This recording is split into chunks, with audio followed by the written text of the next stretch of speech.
Hello and welcome to this week's vlog from Maddions. Well, I was away skiing last week and I got back on Sunday evening, and the next day the packers arrived for me to move house.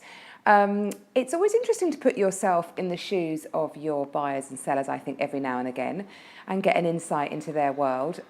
So yes, this week I've moved house. I've got a few, I've been thinking about it, reflecting about the process, and sort of thinking about sharing my top tips. Now, I've sold quite a big property in Tunbridge Wells because my husband and I simply want to build our own house. So we've now got ourselves into a nice position, money in the bank, ready to buy that plot of land when it comes up.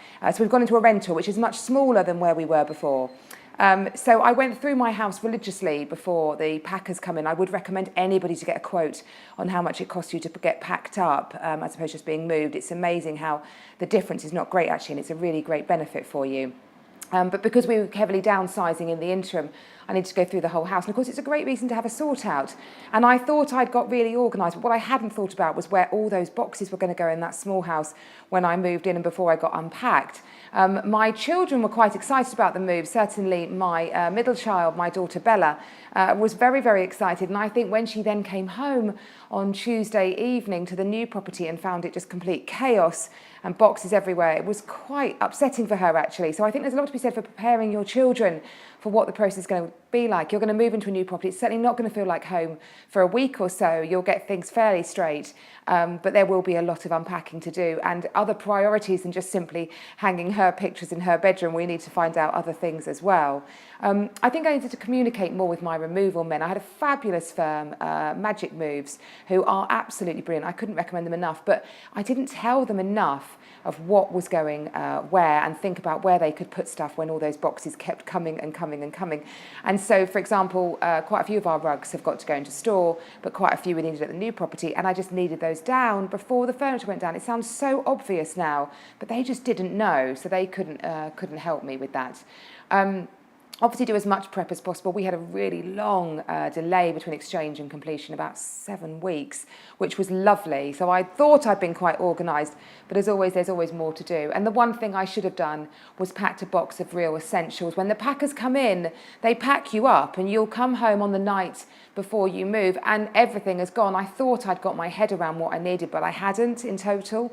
And the next day when we got to the property, although I had a kettle and tea bags, just finding things like my daughter's toothbrush was a challenge. So I think when the packers come in, you need to do a sweep the day before they arrive and put a separate box that contains all your essentials for sort of 24, 48 hours just to get you through. So my top tips for moving house: I will be extra sympathetic to my buyers and sellers when negotiating completion dates and working with them. It's a very stressful process, and yeah, one that I am almost through the other side. We're almost unpacked and starting to feel like home in our new rental, which is absolutely lovely.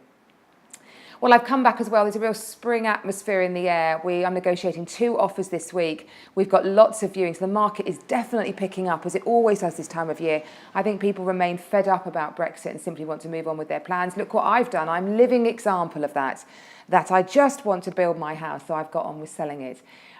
We've launched 2 lovely new properties, both around the £800,000 mark, one but very different. One is in the lovely village of Cowden. It's a beautiful Grade 2 listed white weatherboarded property, lovely family flow and an amazing amount of accommodation, actually far more than you would think from the external aspect. And that's on at a guide price of £825,000.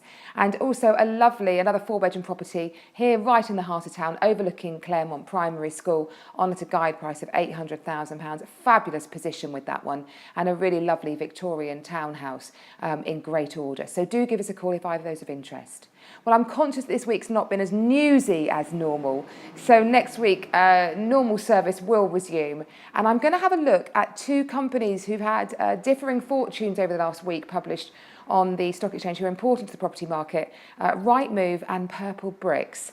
So they've both been announcing what's going on, and I'm going to have a good look at those in detail. So do join me for that, and I'll have the usual roundup as well. Thank you very much for listening, and look forward to seeing you next week. Bye-bye.